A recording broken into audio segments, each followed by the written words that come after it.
चलिए बच्चों, next chapter start करते हैं। Tax invoice, debit and credit notes and E way bills. बहुत ही सिंपल सा चैप्टर है।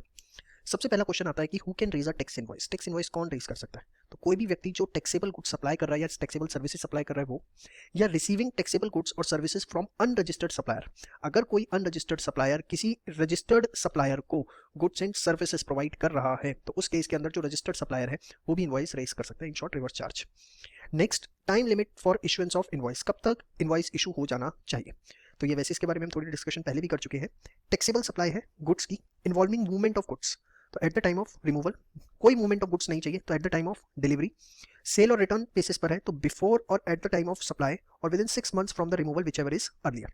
सर्विसेज के केस में within 30 days from the supply of services, और इंश्योरेंस और बैंकिंग के केस में 45 days। तो बहुत ही सिंपल चीज, कुछ भी इसमें ऐसा टेक्निकल नहीं है, सिंपल एकदम, और सारी चीजें आपकी देखी हुई। इन case of continuous supply of goods, continuous supply of goods चलता रहता है, मतलब ये नहीं है कि एक ही बार गुड्स गए हैं, हर महीने में 10 दिन में गुड्स जाते हैं। तो before at the time each successive statement of account is issued और each successive payment is received. तो जो भी आपका बिजनेस करने का तरीका है कि सपोज आप हर महीने में हिसाब करते हो, या एक लॉट चला गया, फिर उसके बाद जब दूसरे लॉट का ऑर्डर जाता है तो पहले लॉट जो है उसकी पेमेंट होती है। तो जो भी आपका बिजनेस करने का स्टाइल है उस हिसाब से आप जो है इनवॉइस इशू कर सकते हैं। वही लिखा है बिफोर या eight the time of each successive statement of account is issued, जब आप स्टेटमेंट ऑफ अकाउंट इशू कर रहे हो या पेमेंट रिसीव कर रहे हो, जैसे आपको सही लगे। In case of continuous supply of services है तो due date of payment is ascertainable from the contract. अगर ड्यू डेट एसेटेनेबल है, जैसे अगर आपने पोस्ट पेड कनेक्शन ले रखा है तो उसमें ड्यू डेट होती है, तो on or before the due date of payment. अगर ड्यू डेट एसेटेनेबल नहीं है तो बिफोर और at the time of receipt of payment. Payment is linked to the completion of an event. Suppose कोई आपको कॉन्ट्रैक्ट मिला है, आर्किटेक्ट है, उसको कॉन्ट्रैक्ट मिला है कि भैया आपको पूरा डिजाइन तैयार करके देना है, उस तरीके का कुछ है, तो on or before the date of completion of that event. तो जब भी इवेंट कंप्लीट होगा उस दिन या उससे पहले। तो देखिए सिंपल सिंपल चीजें हैं जो आपको ध्यान रखनी है, कुछ भी इसमें ऐसा टेक्निकल नहीं है। 1-1, 2-2 मार्क्स के क्वेश्चन आ सकते हैं। टैक्स इनवॉइस के इंपॉर्टेंट कंटेंट, इस पर कई बार 2 से 3 नंबर का क्वेश्चन आ जाता है। तो जीएसटी सप्लायर का सीरियल नंबर होना चाहिए, date of issue, GST of recipient अगर वो रजिस्टर्ड है ताकि वो आईटीसी ले सके, name and address of the recipient if not registered. HSN, हर प्रोडक्ट का एक एचएसएन होता है, इसकी फुल फॉर्म होती है harmonised system of nomenclature. Description of goods and services, quantity, total value क्या है, टैक्सेबल वैल्यू क्या है, टैक्स रेट, सेंट्रल टैक्स का, स्टेट का, इंटीग्रेटेड कुछ भी अमाउंट कितना टैक्स चार्ज किया, कहाँ place of supply, signatures, tax payable on reverse charge basis अगर है तो, address of delivery when different where different than the place of supply. अगर डिलीवरी कहीं और देनी है, प्लेस ऑफ सप्लाई अलग है तो वो भी मेंशन करना पड़ेगा। तो ये सब कंटेंट जो इनवॉइस में होने चाहिए। क्या सर सारे याद रखने पड़ेंगे? तो देखिए मेन मैं आपको बता देता हूँ। 1, 2, उसके बाद 3, 4, इसके बाद 5, इसके बाद आप इसमें करिए 6 और 7 और 8, या 8 जो है एटलीस्ट आप याद कर लीजिए, ठीक है। सारे याद हो जाए तो बहुत ही अच्छी बात है। इसके बाद manner of issuing the invoice, कैसे इनवॉइस इशू होता है? तो अगर आप गुड सप्लाई करें तो 3 कॉपी बनती है ट्रिप्लीकेट में। ओरिजिनल कॉपी रिसिपिएंट पे रहती है, डुप्लीकेट कॉपी ट्रांसपोर्टर पे जाती है, और ट्रिपलेट जो तीसरी कॉपी है वो सप्लायर अपने पास रखता है। सर्विसेज की सप्लाई है तो 2 कॉपी बनती है, ओरिजिनल कॉपी रिसिपिएंट पे और डुप्लीकेट कॉपी सप्लायर पे। The serial number of invoice issue during a month और quarter shall be furnished electronically in form GSTR 1। जो भी आप सीरियल नंबर होता है इनवॉइस का, वो सारी डिटेल्स जो है आपको जीएसटीआर 1 के थ्रू जो कॉमन पोर्टल है उसके ऊपर अपलोड करनी होती है। फटाफट एक बार आप यहाँ तक नोट करिए, इसके ऊपर जनरली 1 से 2 नंबर का क्वेश्चन देखने को मिल जाता है। चलिए बच्चों, अब आगे बात करते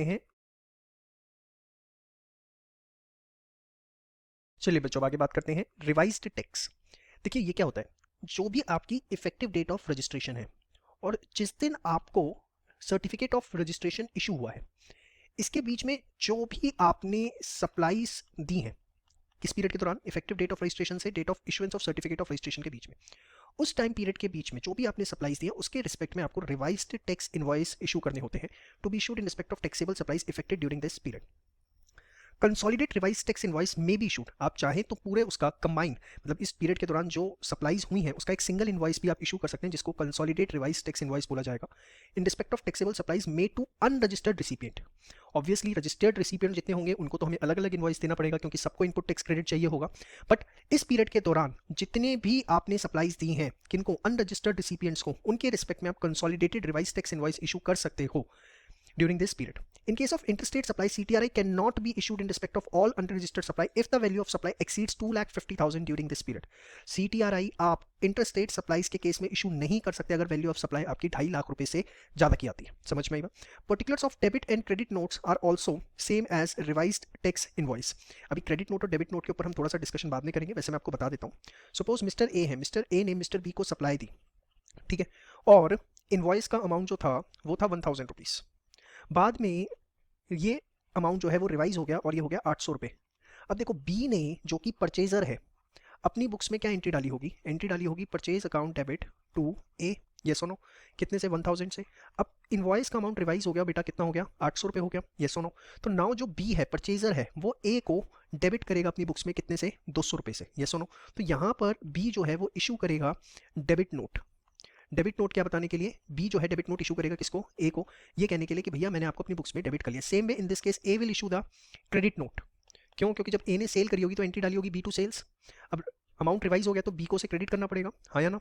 तो उस केस में A will issue the credit note and B will issue the debit note. And in vice versa case, suppose invoice का अमाउंट 1000 था और वो बढ़ गया, रिवाइज अमाउंट जो है वो 1100 हो गया, तो इन दैट केस जो परचेजर है, purchaser will issue the credit note and जो आपका बेसिकली सेलर है, seller will issue the debit note. तो ये आपको पता होना चाहिए कि कब परचेजर डेबिट नोट इशू करेगा, जब इनवॉइस का अमाउंट कम हो रहा है। उस केस में सेलर का इशू करेगा, सप्लायर जो है वो इशू करेगा क्रेडिट नोट, ठीक है? और अगर इनवॉइस का अमाउंट बढ़ रहा है तो purchaser will issue the credit note and supplier will issue the debit note. Clear? इसके बाद कंसोलिडेटेड टैक्स इनवॉइस, मतलब आप अलग अलग टैक्स इनवॉइस में देखिए एक सिंगल टैक्स इनवॉइस बना दो। तो ये पॉसिबल है क्या सर? देखो अगर रजिस्टर्ड रिसिपिएंट है आपका, जो सामने वाली पार्टी है वो रजिस्टर्ड है, उस केस में तो पॉसिबल ही नहीं है क्योंकि उनको इनपुट टैक्स क्रेडिट चाहिए। Tax invoice is not required to be issued कब? अगर रिसिपिएंट अनरजिस्टर्ड है, does not required such invoice. देखो रजिस्टर्ड के केस में पॉसिबल ही नहीं है, क्यों? क्योंकि सामने वाली पार्टी इनपुट टैक्स क्रेडिट लेगी, हाँ या ना? तो रिसिपिएंट अगर अनरजिस्टर्ड है और उसे इनवॉइस नहीं चाहिए और वैल्यू ऑफ सप्लाई जो है वो 200 रुपये से कम है, तो उस केस में कंसोलिडेटेड इन टैक्स इनवॉइस इशू किया जा सकता है for such supplies at the close of each day in respect of all such supplies. मतलब पूरे दिन के अंदर जितनी भी सप्लायर ने सप्लाई दी होगी उसका एक सिंगल टैक्स इनवॉइस बना देगा, लेकिन किसका? जितनी भी अनरजिस्टर्ड को दिया और हर सप्लाई की कीमत 200 रुपये से कम होनी चाहिए। बिल ऑफ सप्लाई, देखो टैक्स इनवॉइस और बिल ऑफ सप्लाई में डिफरेंस होता है। बिल ऑफ सप्लाई कब इशू किया जाता है? जब कोई रजिस्टर्ड पर्सन सप्लाई कर रहा है एग्जेम्प्टेड गुड्स या सर्विसेज या दोनों, एग्जेम्प्टेड, या पे कर रहा है टैक्स अंडर कंपोजिशन लेवी या paying tax at concessional rate under notification 2/2019 CTR. ये हमने पहले भी पढ़ा था, उस केस में वो टैक्स इनवॉइस इशू नहीं करता, वो क्या इशू करते हैं? Bill of supply. तो देखो कुछ भी नहीं है, सब आप पढ़ के आ रहे हो, जस्ट आप उन चीज़ों को एक जगह समअप कर रहे हो, इकट्ठा कर रहे हो, इससे ज़्यादा कुछ भी नहीं है। इसके बाद रिसीट वाउचर क्या होता है? अगर रिसिपिएंट ने एडवांस पेमेंट करी है किसको? सप्लायर को, तो उस केस में सप्लायर एक रिसीट वाउचर इशू करेगा किसको? रिसिपिएंट को। समझ में आई बात? Where at the time of receipt of advance rate of tax nature of supply is not determinable. मतलब जब रिसिपिएंट ने एडवांस पेमेंट करी सप्लायर को तो ये नहीं पता कि क्या उस पर टैक्स का रेट लगेगा और नेचर ऑफ सप्लाई क्या है, इंट्रा है, इंटर है। तो उस केस में where at the time of receipt of advance rate of tax is not determinable, तो टैक्स जो है पे करना होगा 18% से, और नेचर ऑफ सप्लाई अगर डिटर्मिनेबल नहीं है तो उसको इंटर स्टेट सप्लाई जो है वो माना जाएगा। कितनी सिंपल सी चीज़ है, आप खुद पढ़ो तो आपको समझ में आ जाए। बताओ इससे आसान आपको क्या चाहिए? जो मेन चीज़ थी वो सिर्फ आईटीसी तक थी, इनपुट टैक्स क्रेडिट, अब सब खत्म कर चुके हो जीएसटी में, एकदम लॉलीपॉप है, आप खुद पढ़ लो। फिर आपका आता है रिफंड वाउचर। ध्यान से देखिए, अगर रिसिपिएंट ने एडवांस पेमेंट की थी सप्लायर को तो सप्लायर ने रिसिप्ट वाउचर दिया होगा रिसिपिएंट को, but suppose later on supplier supply नहीं करता है कुछ भी रिसिपिएंट को, या कोई भी टैक्स इनवॉइस रिसिपिएंट को इशू नहीं होता है, तो फिर सप्लायर जो है उसका रिफंड वाउचर इशू करेगा किसको? रिसिपिएंट को। लेकिन रिफंड वाउचर इशू करने की कंडीशन क्या है? पहली कंडीशन एडवांस पेमेंट आई हो, दूसरी कंडीशन सप्लायर ने रिसिप्ट वाउचर दिया हो, तीसरी चीज सप्लाई ना हुई हो, चौथी कंडीशन कोई टैक्स इनवॉइस सप्लायर ने रिसिपिएंट को इशू नहीं किया। अगर ये चारों कंडीशन फुलफिल हो रही हैं तभी सप्लायर जो है रिफंड वाउचर रिसिपिएंट को इशू कर सकता है। समझ में आई बात? श्योर? फटाफट पहले आप एक बार यहां तक तैयार कर लीजिए फास्ट। देखिए हमने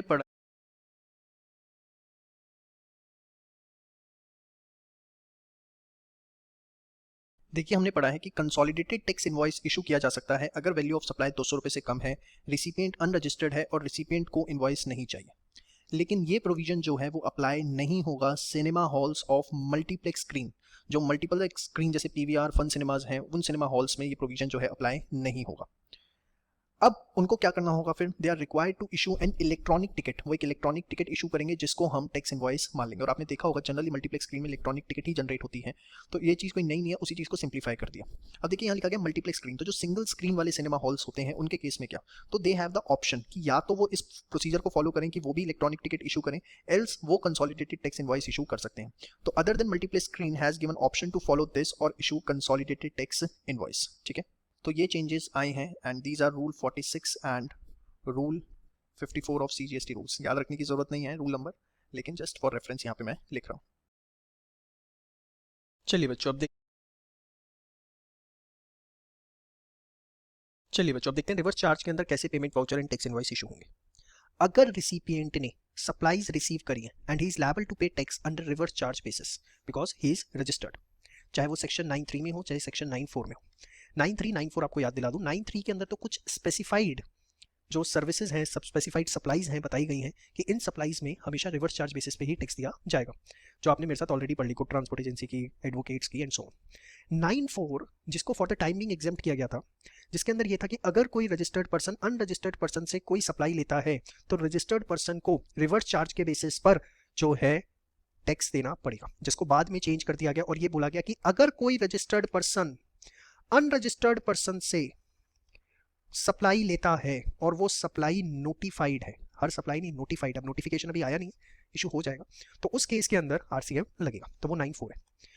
तो हमें देखना है अगर 9(3) में है और सप्लायर रजिस्टर्ड है या सप्लायर अनरजिस्टर्ड है, या 9(4) में तो ऑब्वियसली सप्लायर अनरजिस्टर्ड ही हो सकता है, 9(4) में रजिस्टर्ड नहीं हो सकता। तो इन all the 3 cases recipient will issue the payment voucher at the time of making payment to the supplier। जब वो सप्लायर को पेमेंट करेगा तो एक पेमेंट वाउचर इशू करेगा इन ऑल द केसेस।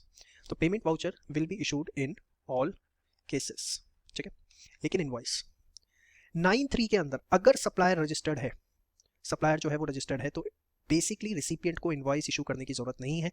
अगर सप्लायर अनरजिस्टर्ड है या 9(4) के अंदर सप्लायर अनरजिस्टर्ड है तो रिसिपिएंट को जो है इनवॉइस इशू करने की जरूरत है। याद रखना, इनवॉइस 9(3) में अगर सप्लायर रजिस्टर्ड है, सपोज जो सेलर है वो रजिस्टर्ड है और जो रिसिपिएंट है वो भी रजिस्टर्ड है, सेलर ने कुछ सप्लाई दी और यहाँ पर रिसिपिएंट जो है वो आरसीएम में कवर है इसलिए उसे टैक्स देना पड़ेगा, तो उस केस के अंदर रिसिपिएंट जो है वो इनवॉइस इशू नहीं करेगा। समझ में आई बात? उस केस में रिसिपिएंट इनवॉइस इशू नहीं करेगा। रिसिपिएंट इनवॉइस कब इशू करेगा? जब सप्लायर अनरजिस्टर्ड है या सप्लायर 9(4) के अंदर अनरजिस्टर्ड है। क्लियर? अगर सप्लायर रजिस्टर्ड है तो रिसिपिएंट को इनवॉइस इशू नहीं करना, in that case supplier will issue. और 2 बातें ध्यान रखनी है, सिर्फ इनवॉइस नहीं इशू होगा, साथ में पेमेंट वाउचर भी इशू होगा।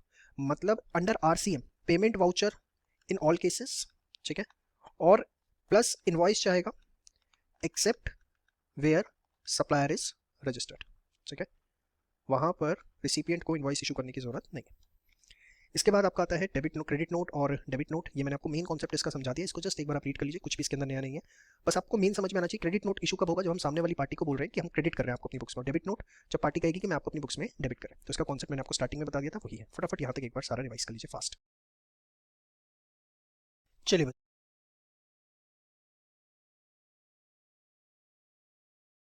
जो बात करते हैं ई वे बिल की, that is electronic way bill. ये क्या है बड़े ध्यान से समझिएगा।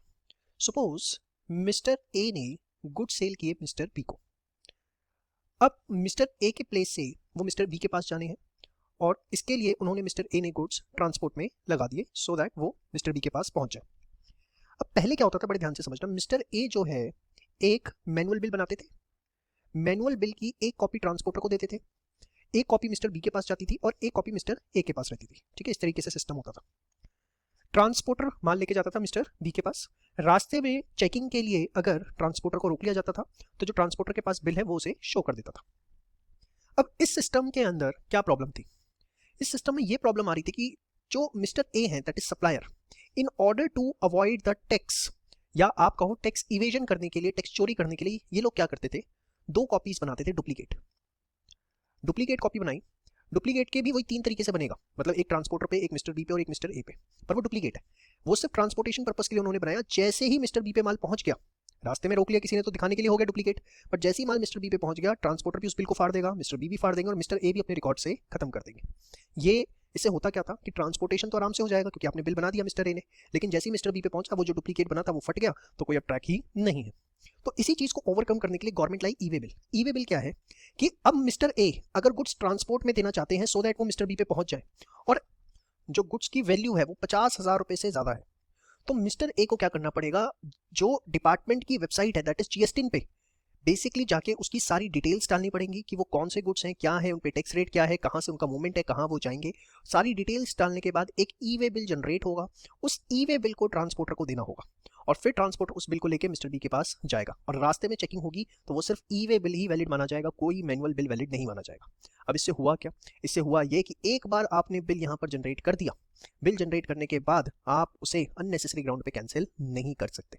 तो वही सिस्टम जो पहले मैनुअल था अब उसको पूरा का पूरा इलेक्ट्रॉनिक कर दिया गया सो दैट ये जो एक टैक्स अवॉइडेंस हुआ करती थी, टैक्स इवेजन हुआ करती थी, इसको पूरा का पूरा अवॉइड किया जा सके। So e way bill is an electronic document generated on the GST portal evidencing movement of goods. 1 mark का क्वेश्चन, सबसे परफेक्ट, और इस लेवल पे इससे ऊपर आना भी नहीं चाहिए। सेक्शन 68 जो है ये सिर्फ आपकी रेफरेंस के लिए है, मेन तो आपको फर्स्ट वाली लाइन याद रखनी है।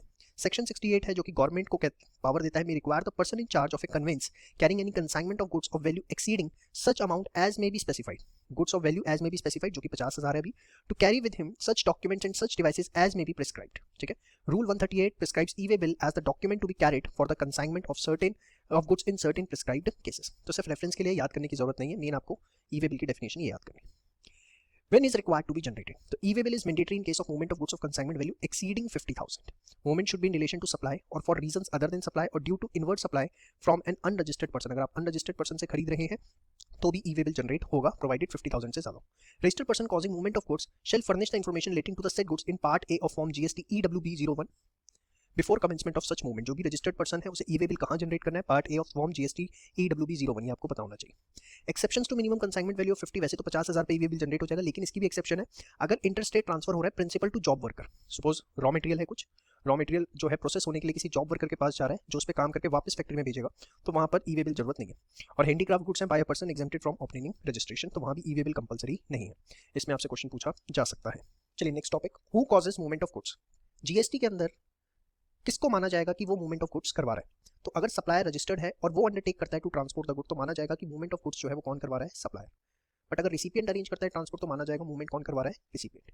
If goods are supplied by unregistered supplier to a registered non recipient, तो मूवमेंट मानी जाएगी कि रिसिपिएंट करवा रहा है। ठीक है, देखिए ये क्यों जरूरी है, टू डिसाइड की अल्टीमेट लायबिलिटी किसकी आती है।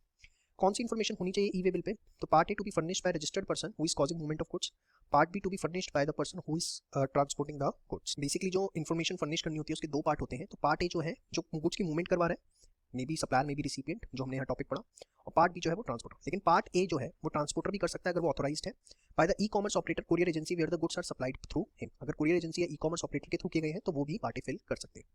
ये बहुत सिंपल है, कुछ भी इसके अंदर ऐसा खास नहीं है। Who can generate the e-way bill? The e-way bill is to be generated by the registered consignor or consignee if the transportation is being done in owned, hired conveyance or by railway, by air or by vessel, or the transporter if the goods are handed over to a transporter for transportation by road. तो देखो simple सी चीज़ है, transporter कब करेगा? अगर आपने goods hand over कर दिए transporter को कि भैया दिल्ली से मुंबई पहुंचा देना, तो उस केस में ट्रांसपोर्टर विल जनरेट, ये सुनो।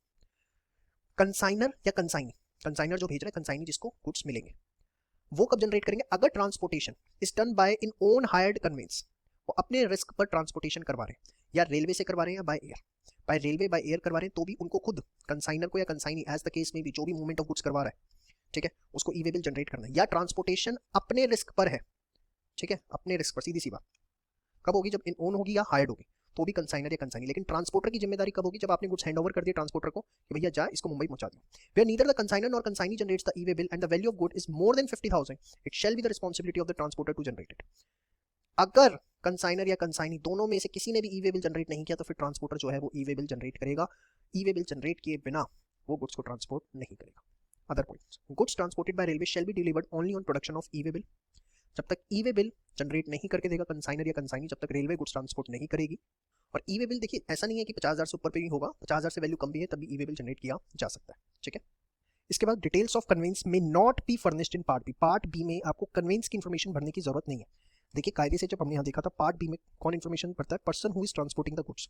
तो कब उसे कन्वेंस की डिटेल, मतलब गाड़ी का नंबर और दूसरी डिटेल्स कब भरने की जरूरत नहीं है पार्ट बी में, कन्वेंस की सिर्फ। तो अगर इंट्रा स्टेट मूवमेंट है, सिर्फ intra state, that is within the same state up to 50 kilometre distance from the place of business of consignor to the place of business of transporter for further transportation. मैंने आपको बताया था जैसे railway station होते हैं ऐसी transportation के भी पॉइंट्स होते हैं। तो जो आपकी फैक्ट्री, आपका प्लेस ऑफ बिजनेस है, वहां से ट्रांसपोर्टर तक आप माल लेके जा रहे हो और वो डिस्टेंस सिर्फ 50 किलोमीटर से कम का है या 50 किलोमीटर तक का है, तो आपको कन्वेंस की डिटेल्स पार्ट बी में भरने की जरूरत नहीं है। या from place of business of transporter finally to the place of business of the consignee, यहाँ तक माल गया, यहाँ से दिल्ली से मुंबई पहुंचा, अब मुंबई से कंसाइनी के पास माल जाना है, डिस्टेंस है मात्र 40 किलोमीटर का, तो उस केस के अंदर भी कन्वेंस की डिटेल भरने की जरूरत नहीं है। अगर place of business of transporter से place of business of consignee के बीच का डिस्टेंस अप टू 50 किलोमीटर है, तो सीधी सी बात इतनी ध्यान रखनी है, क्या कंसाइनर से ट्रांसपोर्टर का प्लेस ऑफ बिजनेस या ट्रांसपोर्टर से कंसाइनी का प्लेस ऑफ बिजनेस अगर 50 किलोमीटर तक का है, तो पार्ट बी में कन्वेंस की इन्फॉर्मेशन नहीं जाएगी। Transfer of goods to another conveyance, अगर दूसरे कन्वेंस से आप गुड्स ट्रांसफर कर रहे हो तो उस केस के अंदर आपको व्हीकल नंबर अपडेट करना पड़ेगा before movement of goods. Consolidated e-way bill in case of road transport, अब ट्रांसपोर्टर्स जो होते हैं वो तो मल्टीपल सप्लायर्स का माल लेके जाते हैं, तो उस केस में transporter is carrying multiple consignments, he may generate common e way bill in form GST EWB02 में। ठीक है, तो वे कॉमन ई-वे बिल जनरेट कर सकते हैं। Cancellation of e way bill, अगर गुड्स ट्रांसपोर्ट नहीं हुए और वो सिर्फ 24 घंटे के अंदर from the time of generation cancel हो सकता है, उसके बाद उसका कैंसिलेशन अलाउड नहीं है। इसके बाद acceptance rejection of e way bill, basically जो पर्सन मूवमेंट करवा रहा है गुड्स की ट्रांसपोर्टर, तो he shall generate the e way bill specifying the details of the person जो इन गुड्स को रिसीव करेगा, ठीक है। Who can communicate the exception और एक्सेप्टेंस और rejection of such consignment specified in e way bill. Suppose transporter ने e way bill generate किया, वो रिसिपिएंट की डिटेल्स डालेगा। अब रिसिपिएंट चाहे तो 72 घंटे के अंदर उसको एक्सेप्ट कर सकता है या रिजेक्ट कर सकता है, और अगर कुछ भी नहीं है तो माना जाएगा उसने एक्सेप्ट कर लिया। इस e way bill required in all the cases, not required to be generated in certain specified cases, हमने देख लिया 50,000 से कम है जैसे, ठीक है। इसके बाद मेन जो चीज़ है इसमें ये फिजिकल वेरिफिकेशन, जो भी अगर किसी ऑफिसर के पास कोई इन्फॉर्मेशन है तो फिजिकल वेरिफिकेशन कर सकता है वो किसी कन्वेंस की, can also be carried out by an officer on receipt of specific information on evasion of tax after obtaining necessary approval of commissioner और any officer authorised by him.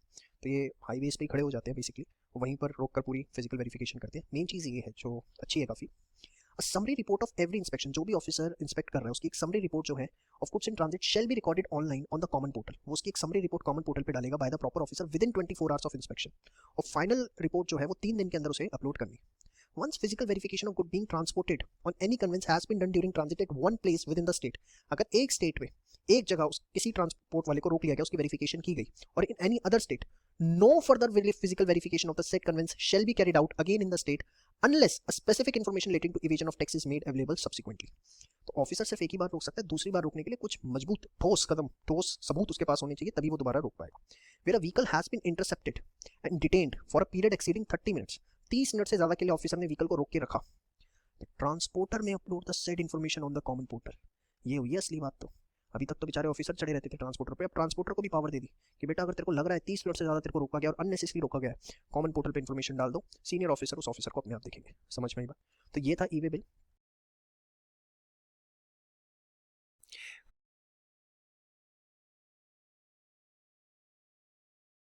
Validity period of e way bill या consolidated e way bill बहुत ही important topic है, बड़े ध्यान से देखिएगा। इस टॉपिक को स्टार्ट करने से पहले आप दो वर्ड्स को पहले अच्छे से समझिए, एक मल्टी मोडाल शिपमेंट और एक over dimensional cargo. Multi modal shipment क्या होता है, बड़े ध्यान से समझिए। सपोज आप दिल्ली से कुछ माल भेज रहे हैं टू द केरला, ठीक है। अब दिल्ली से केरला माल आपका जा रहा है, जिसमें सपोज ऐसा हुआ कि कुछ माल तो जो है बाय वे ऑफ रोड जाएगा, ठीक है, और कुछ माल जो है वो बाय वे ऑफ एयर जाएगा। तो अगर एक से ज़्यादा मोड ऑफ ट्रांसपोर्ट्स का यूज़ किया जाता है for the purpose of shipment of goods, तो उसको बोला जाता है multi modal shipment.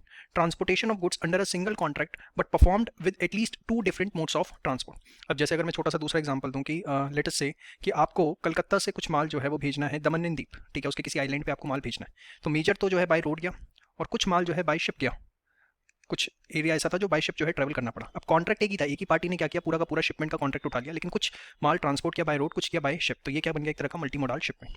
Over dimensional cargo क्या होते हैं, कई बार आप जब हाईवेज पे जाते हैं तो इस तरीके से आपने देखा होगा कि बड़े बल्कि कंपोनेंट्स जो है वो ट्रैवल हो रहे होते हैं। इसमें क्या होता है, ये जो ट्रक होता है इसके साथ मल्टीपल लॉरीज को जो है वो कनेक्ट कर दिया जाता है और उस पर जो है पूरा का पूरा जो कंपोनेंट होता है उसको शिपमेंट किया जाता है।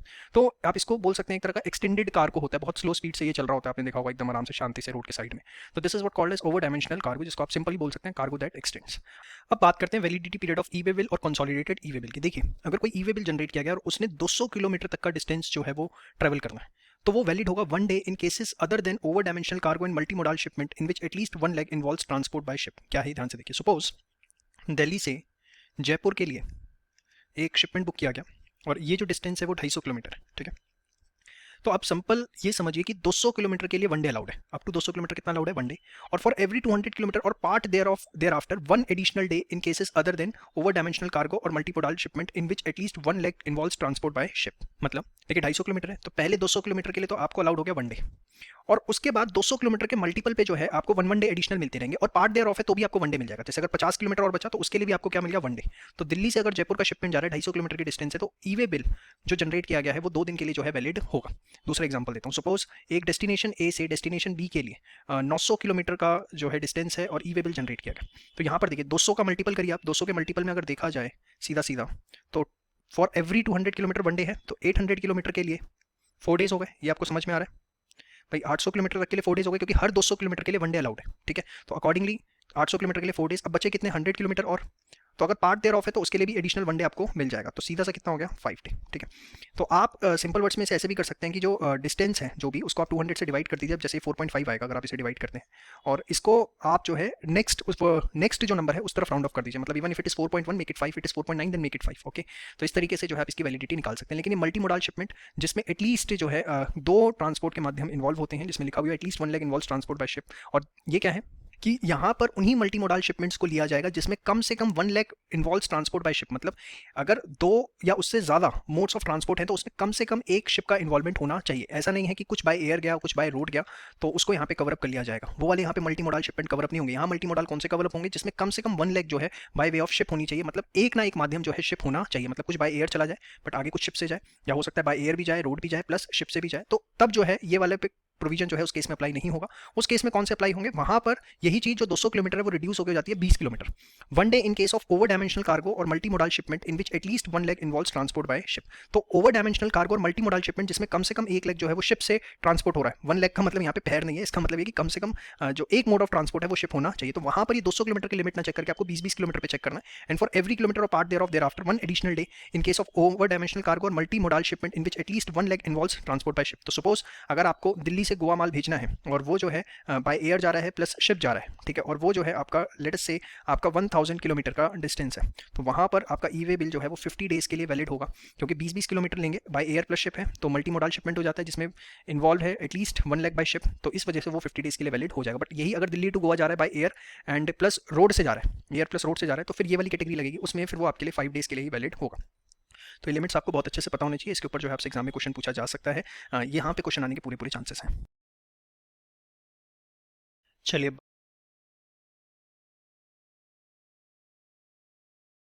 बात करते हैं blocking of e way bill. सबसे पहले blocking of e way bill का मतलब ये है कि जो रजिस्टर्ड सप्लायर है वो जो है अपने जीएसटीन का यूज करके जो है ई वे बिल जनरेट नहीं कर सकता।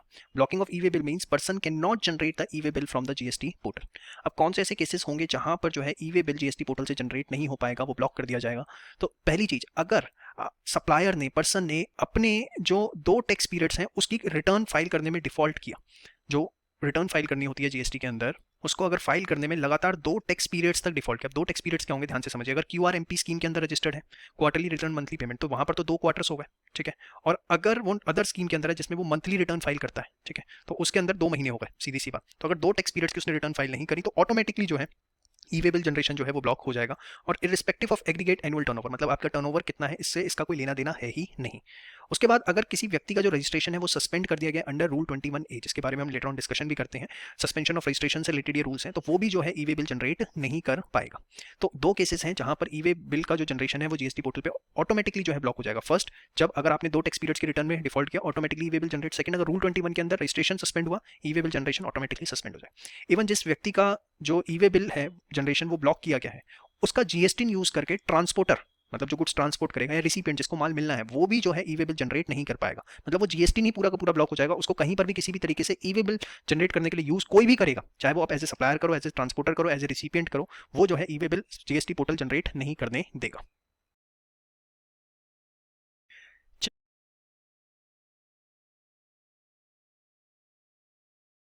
चलिए अब बात करते हैं ई इन्वॉइसिंग की। ई इन्वॉइसिंग का मतलब क्या है? देखिए, जैसे आप अपना जो भी इन्वॉइस बनाते हैं, जो भी सॉफ्टवेयर यूज़ करके, हो सकता है टैली यूज़ करते हो सकता है मार्क यूज़ करते हो सकता है आप जो है सैप यूज़ करते हो, तो वैसे आप अपना जो भी इन्वॉइस है वो जनरेट करिए और जनरेट करने के बाद आपको उसे अपलोड करना है नोटिफाइड गवर्नमेंट पोर्टल पे, ठीक है। और जब आप उसे गवर्नमेंट पोर्टल पे जो है अपलोड करेंगे तो वहाँ से एक जो है नंबर जनरेट होगा जिसको बोला जाता है इन्वॉइस रेफरेंस नंबर। और इन्वॉइस रेफरेंस नंबर जब जनरेट हो जाएगा और वो आप इन्वॉइस के ऊपर डाल देंगे तो हम बोलेंगे कि वो जो है एक ई इनवॉइस है। ध्यान से देखिए, e invoicing is a document in an electronic format that is to be generated by tax payer and uploaded to the notified government portal. E invoicing is not the generation of invoice by a government portal. ये ध्यान से समझने वाली बात है। ऐसा नहीं है कि आपका इनवॉइस गवर्नमेंट पोर्टल पे जनरेट होगा। No, tax payers will continue to create GST invoices on their accounting billing ERP systems. जो टैक्स पेयर्स हैं वो जीएसटी इनवॉइसेस अपने सॉफ्टवेयर पे जैसे बनाते हैं वैसे ही बनाते रहेंगे। उसके बाद इन इनवॉइसेस को जो है अपलोड किया जाएगा कहाँ पे? इनवॉइस रजिस्ट्रेशन पोर्टल पे, जिसको आईआरपी भी बोला जाता है। ऑन सच रिपोर्टिंग आईआरपी जो है वो एक unique invoice reference number generate करेगा और जब ये यूनिक इनवॉइस रेफरेंस जनरेट हो जाएगा GST invoice will be valid only with a valid IRN. तो जब आप इसे अपने इनवॉइस पर डाल देंगे तो वो जो है एक ई इनवॉइस बन जाएगा। You are getting my point. तो ये चीज़ नहीं होनी चाहिए बिल्कुल भी दिमाग में कि इनवॉइस का मतलब ये कि गवर्नमेंट पोर्टल पे इनवॉइस जनरेट करें। नो, जैसे आप करते हैं वैसे ही करिए, और बस ये है कि उसे गवर्नमेंट पोर्टल पे अपलोड करके एक IRN निकालना है और बाद में उसको अपने इनवॉइस पे डालना है, सो दैट जो है वो ई इनवॉइस की कैटेगरी में आ जाए। अब e invoicing is mandatory for all the registered supplier as follow. अब किसके लिए मैंडेटरी? तो जिसका टर्नओवर, एग्रीगेट टर्नओवर। अब एग्रीगेट टर्नओवर मतलब ऑन कॉमन पैन आपको देखना है। सपोज एक पैन पे 10 GST इशू हो रखे हैं, ठीक है, या 3 GST नंबर इशू हो रखे हैं, तो आपको एग्रीगेट बेसिस पे देखना है, टोटल बेसिस पे। तो एक पैन पे एग्रीगेट टर्नओवर अगर फाइनेंशियल ईयर 2017-18 के बाद कभी भी 500 करोड़ एक्सीड करता है तो ये मैंडेटरी है 1 अक्टूबर 2020 से। 100 करोड़ को एक्सीड करता है तो फिर ये मैंडेटरी है 1 जनवरी 2021 से, और 50 करोड़ को एक्सीड करता है तो ये मैंडेटरी हो जाता है 1 अप्रैल 2021 से। तो आप देखिए गवर्नमेंट जो है लिमिट को रिड्यूस करती जा रही है, और हम देखेंगे कि आने वाले टाइम में लगभग सभी कंपनियों के लिए, सभी सप्लायर्स के लिए कहीं ना कहीं इनवॉइसिंग कंपलसरी हो जाएगी, क्योंकि लिमिट आप देखिए 50 करोड़ तक तो आ चुकी है कि अगर 50 करोड़ पे आपका साल का टर्नओवर है तो आपको जो है ई इनवॉइसिंग मैंडेटरी करनी पड़ेगी 1 अप्रैल 2021 से। You are getting my point. अब इसके कुछ एडवांटेजेस भी हैं, इसके फायदे भी हैं। सबसे बड़ा एडवांटेज क्या है कि जब आप जो है ई इनवॉइस अपलोड करते हैं इनवॉइस रजिस्ट्रेशन पोर्टल पे और IRN जनरेट करते हैं तो उसकी ऑटो रिपोर्टिंग हो जाती है of invoice into GST return. मतलब GSTR1 जो आप फाइल करते हैं, GST रिटर्न जो जाती है जिसमें सेल्स की सारी डिटेल्स देनी होती है, तो उसके अंदर बार बार जो है आपको चीज़ें नहीं डालनी होती, ऑटोमेटिकली वो GSTR1 में आपके रिफ्लेक्ट हो जाता है। और आप ई वे बिल भी जो है आपको, अगर वो माल किसी को भेजना है तो आपको ई वे बिल अलग से जनरेट करने की जरूरत नहीं है, वो अपने आप जो है उसकी डिटेल्स ले लेगा और ई वे बिल जो है आपका जनरेट कर देगा। Second, under e invoicing business has to report data only once in the e invoice form and the same is reported in multiple forms. तो यही चीज वैसे फर्स्ट का ही पॉइंट है, बट ठीक है, एग्जामिनेशन में हमें थोड़ा सा लिखने के लिए पॉइंट चाहिए होते हैं तो इसलिए आप इसे लिख सकते हैं। नेक्स्ट है reduction in transcription error as same data will get reported to tax department as well as to the buyer to prepare is inward supplies register. देखिए ट्रांसक्रिप्शन एरर्स क्या होती है कि जब आप डेटा एंट्री करते हैं उसके अंदर किसी भी तरह के जो एरर होने के चांसेस है वो कम हो जाते हैं, क्योंकि वंस आपने इनवॉइस के लिए जो डाटा रिपोर्ट किया वो ऑटोमेटिकली GSTR1 में चला जाएगा। अगर उसका किसी को इनपुट टैक्स क्रेडिट देना है तो सामने वाले की GSTR2A में वो रिफ्लेक्ट हो जाएगा। तो इससे जो एरर होने के चांसेस जो है वो बहुत ज्यादा कम हो जाते हैं, और सेम डेटा जो है वो मल्टीपल जगह एट रियल टाइम बेसिस पे फेच होने की वजह से कहीं ना कहीं बहुत ज्यादा एक एफिशिएंसी के अंदर इंक्रीमेंट देखने को मिलता है। इसके बाद it facilitate standardisation and interoperability leading to reduction of disputes among transacting parties, improve payment cycles, reduction of processing cost, therefore improving overall business efficiency। तो ऑब्वियसली अगर आप देखें डिस्प्यूट्स कम हो रहे हैं, डेटा एंट्री के अंदर कोई दिक्कत नहीं आ रही, पेमेंट साइकिल्स के अंदर कोई दिक्कत नहीं आ रही, मतलब कि आपने मेरे से भी परचेज करी, नेक्स्ट टाइम आपको उसका इनपुट टैक्स क्रेडिट मिल जाए, उसमें कोई दिक्कत नहीं आ रही, तो बहुत ओवरऑल जो है बिजनेस एफिशिएंसी से बढ़ती है।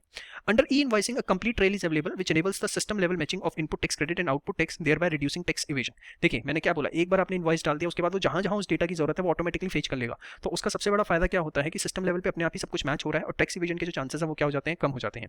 Invoicing will eliminate the fake invoicing and reduce number of fraud cases as the tax authorities will have access to data in real time basis. तो ये इनवॉइसिंग की वजह से ऑब्वियसली जब तक आप IRN नहीं लोगे तब तक आपका इनवॉइस जो है वैलिड नहीं होगा, और 50 करोड़ से ऊपर कंपलसरी कर दिया गया है, तो कहीं ना कहीं फेक इनवॉइसिंग के ऊपर डिपार्टमेंट जो है वो कंट्रोल कर सकता है, क्योंकि उसके पास रियल टाइम का डेटा एक्सेस है कि कब किसने किसको कहाँ सेल करी, कौन सा माल कहाँ मूव कर रहा है, उसको चेक किया जा सकता है। तो देखिए अगर क्वेश्चन बड़ा आ जाता है 6 एडवांटेजेस लिखने पड़ जाते हैं तो आप ये लिखिए, अदरवाइज अगर छोटा क्वेश्चन है 2 से 3 एडवांटेज लिखने हैं तो फर्स्ट पॉइंट, थर्ड पॉइंट और 6 पॉइंट, ये 3 आप लिखते हैं तो भी सफिशिएंट रहेगा, क्योंकि इसमें सारी की सारी बातें बाय डिफॉल्ट कवर अप हो जाती हैं। ठीक है, अब इसके बाद कौन से ऐसे व्यक्ति हैं जो ई इनवॉइसिंग से एग्जेम्प्ट है, उनको इनवॉइसिंग करने की जरूरत नहीं है? तो ऐसे व्यक्ति जो स्पेशल इकोनॉमिक जोन यूनिट्स में है, SEZ डेवलपर्स नहीं, SEZ यूनिट्स जो है, इंश्योर और बैंकिंग कंपनी, फाइनेंशियल इंस्टीट्यूशन जिसमें NBFC भी आएंगी, goods transport agency GTA, supplying services in relation to transportation of goods by road in a good carriage. ठीक है, तो GTA जो है उससे एग्जेम्प्ट है।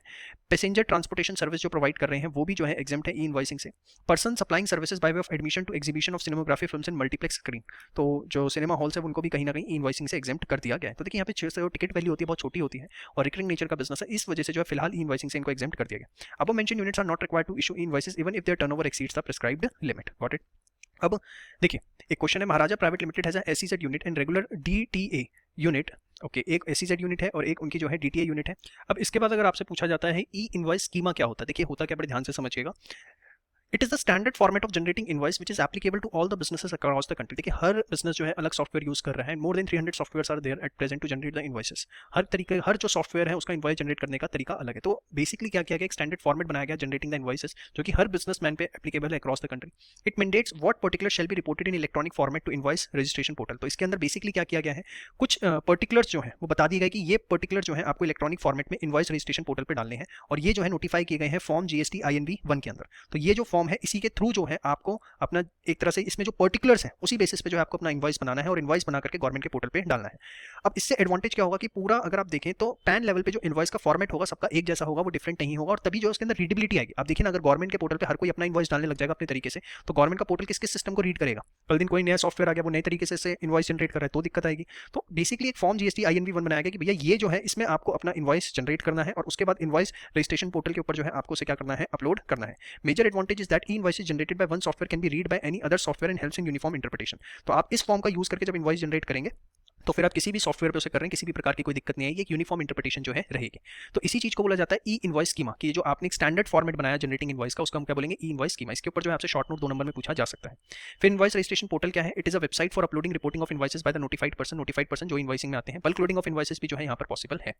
इसके बाद आपका नेक्स्ट आता है invoice reference number, IRN generate होता है जब IRP पे आप अपलोड करते हैं। It is the unique reference number generated and return by IRP on successful registration of e invoice. It is different from invoice number which is assigned by the supplier and is internal to business. जो आप invoice number देते हैं वो आपके business के internal use के लिए होता है, लेकिन इनवॉइस रेफरेंस नंबर जो है वो पैन इंडिया लेवल पे जनरेट होता है और IRP पे जब आप अपलोड करते हैं तो वो जनरेट होगा। तो आप उम्मीद करता हूं आपको समझ में आ रहा होगा एक्जैक्टली वे आउट क्या है कि हमें ई-इनवॉइस कैसे बनाना है, कि फॉर्म GST INV का यूज करना, वन का यूज करना है अपने सॉफ्टवेयर से, उसका इनवॉइस निकालना है, उसको जो है अपलोड करना है IRP पे, फिर वहां से IRN जनरेट होगा और वो ई-इनवॉइस जो है आपका बन जाएगा। देखिए बहुत इंपॉर्टेंट टॉपिक है ई-इनवॉइस क्या है, उसकी लिमिट्स क्या है, उसके एडवांटेजेस कौन से प्रति एग्जेम्प्टेड हैं, और उसके बाद स्कीमा IRP और IRN, यहाँ से जो कहीं से भी आपसे एग्जाम में क्वेश्चन पूछा जा सकता है, इसको बहुत अच्छे से जो है आप तैयार करिए। चलिए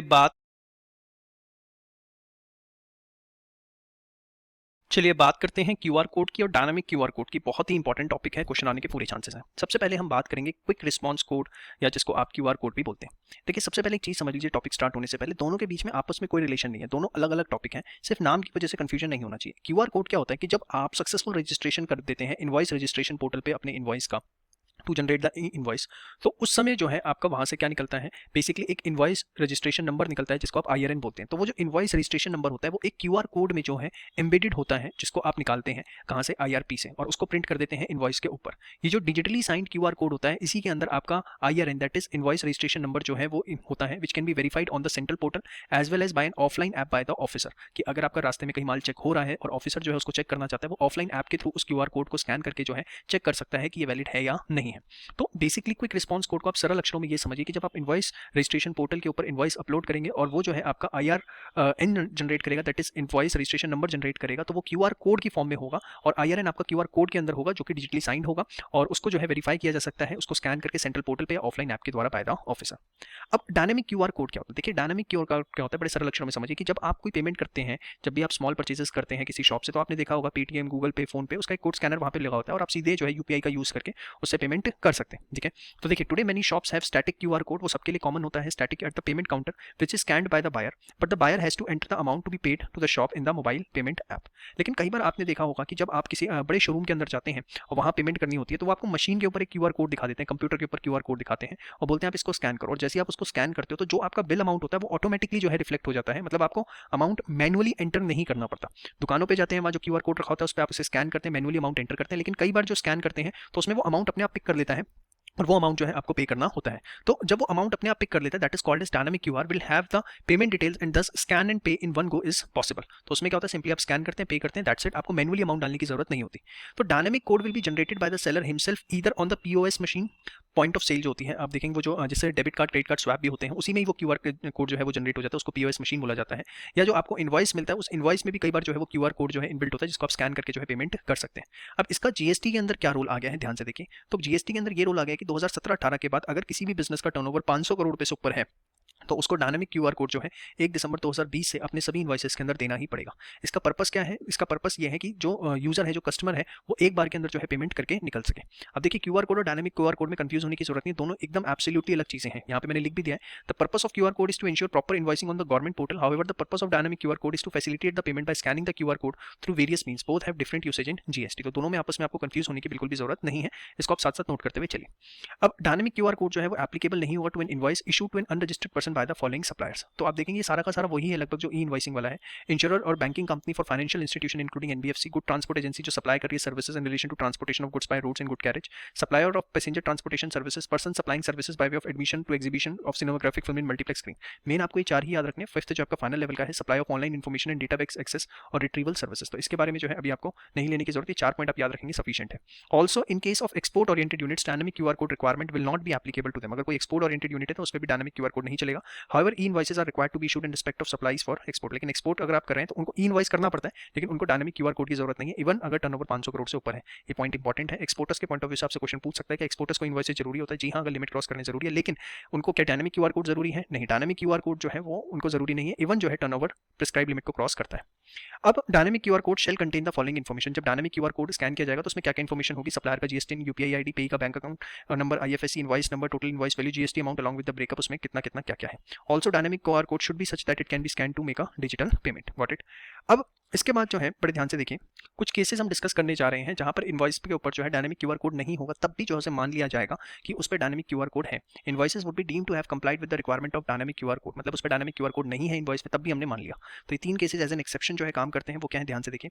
if the supplier digitally displace the QR code and the consumer makes the payment, जैसे उसने आपको जो मशीन थी उसके ऊपर ही दिखा दिया और बोला इसको आप स्कैन करके जो है पेमेंट कर दीजिए। आपने पेमेंट कर दी और जैसे ही आपने पेमेंट करी तो उसका जो भी रेफरेंस नंबर होता है, जब भी आप पेमेंट करते हैं उसका एक रेफरेंस नंबर जनरेट होता है, वो रेफरेंस नंबर जो है वो क्रॉस रेफरेंस के लिए आपके इनवॉइस पर जो है प्रोवाइड करवा दिया गया। ठीक है, तो बेसिकली अगर सप्लायर डिजिटली डिस्प्ले कर देता है क्यूआर कोड को, कंज्यूमर पेमेंट कर देता है उससे, उस पेमेंट उस क्यूआर कोड का यूज करके, नहीं भी करता है मतलब पेमेंट कर देता है, मेन ये है, और उसका क्रॉस रेफरेंस जो है वो प्रोवाइड कर दिया जाता है इनवॉइस पे, तो मानेंगे डायनामिक क्यूआर कोड था। Where customer makes the payment using electronic modes and cross references provided on the invoice. अब कस्टमर ने क्या किया, debit card, credit card, internet banking का यूज करके पेमेंट कर दी और इनवॉइस जो जनरेट हुआ उस पर रेफरेंस डाल दिए, तो उस केस के अंदर जो है डायनामिक क्यूआर कोड इनवॉइस पे हो ये जरूरी नहीं है, क्योंकि हमारा मेन मकसद क्या है डायनामिक क्यूआर कोड लाने का, कि सारा का सारा इलेक्ट्रॉनिक पेमेंट और डिजिटल पेमेंट की तरफ मूव हो। अगर आप डायनामिक क्यूआर कोड से नहीं करना चाहते, यूपीआई से नहीं करना चाहते, किसी और मोड से कर रहे हो, उसकी रेफरेंस इनवॉइस पे डाल दीजिए, इट इज इक्वली इंपॉर्टेंट। अगर प्रीपेड इनवॉइस है, एडवांस पेमेंट है, that is where payment has been made before issuance of the invoice either through electronic mode और through cash and supplier provides the cross reference of the payment on the invoice, तो भी जो है dynamic QR code की requirement नहीं है। तो कब किस केसेस में डायनामिक क्यूआर कोड की एक्सेप्शन क्रिएट होती है? तीनों केसेस उसके हैं, बड़े अच्छे से करिएगा, इसको अच्छे से नोट करिए, इस पे क्वेश्चन आपसे पूछा जा सकता है। Dynamic QR code in case of E commerce operator, बड़े ध्यान से देखिए, एक छोटा सा 1 से 2 नंबर का क्वेश्चन बनता है इसके ऊपर। देखिए ई कॉमर्स ऑपरेटर, जैसे आप अमेजॉन का एग्जांपल लीजिए सिंपल वर्ड्स के अंदर। सपोज आप अमेजॉन के थ्रू माल बेच रहे हैं, आपके पास कस्टमर का ऑर्डर आता है अमेजॉन पे, अमेजॉन से सप्लायर के पास आता है और सप्लायर फिर जो है गुड्स सप्लाई करता है। तब यहाँ पे बीच में अमेजॉन आ जाता है, तो यहाँ पर क्या बोला गया, if the supplier provide supply through e commerce portal. E commerce portal कौन हो गया यहाँ पे? अमेजॉन। ठीक है, सप्लायर को आप सिंपल समझिए जो भी सेलर है उस पर, उसकी एप्लीकेशन के थ्रू। तो जो भी अमेजॉन पे जिसने भी परचेज करी कस्टमर ने, तो 2 केसेस हो सकते हैं कि या तो उसने पेमेंट कर दी होगी या पेमेंट नहीं करी होगी। तो फर्स्ट केस लेते हैं कि उसने कस्टमर ने पेमेंट कर दी, तो पेमेंट कर दी, पेमेंट करने के बाद जो है वो पेमेंट किसके पास चली जाती है? अमेजॉन के थ्रू सप्लायर के पास चली जाती है, अमेजॉन अपनी कमीशन काटता है उस पर। तो अब जो है पेमेंट किसके पास चली गई? सप्लायर के पास चली गई। अब बड़े ध्यान से समझिएगा, अगर सप्लायर के पास पेमेंट चली गई, अब सप्लायर वहां से डिलीवरी डिस्पैच करेगा कस्टमर को, उसके अंदर इनवॉइस देगा, तो उस इनवॉइस पे अगर उसने रेफरेंस नंबर डाल दिया कि मेरे पास जो पेमेंट आई है उसका क्रॉस रेफरेंस नंबर जो है वो ये क्रिएट होता है, तो उस समय केस में डायनामिक क्यूआर कोड की रिक्वायरमेंट नहीं रह जाती है। देखिए, in case supplier provide supply through e commerce portal and gives reference of the payment received on the invoice, then such invoice would deem to have complied with the requirements of dynamic QR code. Got it. लेकिन अगर कोई और case है like cash on delivery, तो उस case के अंदर जो है पेमेंट हो रही है आफ्टर इशुएंस ऑफ इनवॉइस, तो उस केस में डायनामिक क्यूआर कोड जो है वो प्रोवाइड करना पड़ेगा। तो बहुत ही इंपॉर्टेंट टॉपिक जो क्यूआर कोड, और उससे ज़्यादा important topic dynamic QR code का जो एग्जाम में आपसे पूछा जा सकता है, इसे फटाफट नोट करिए फास्ट।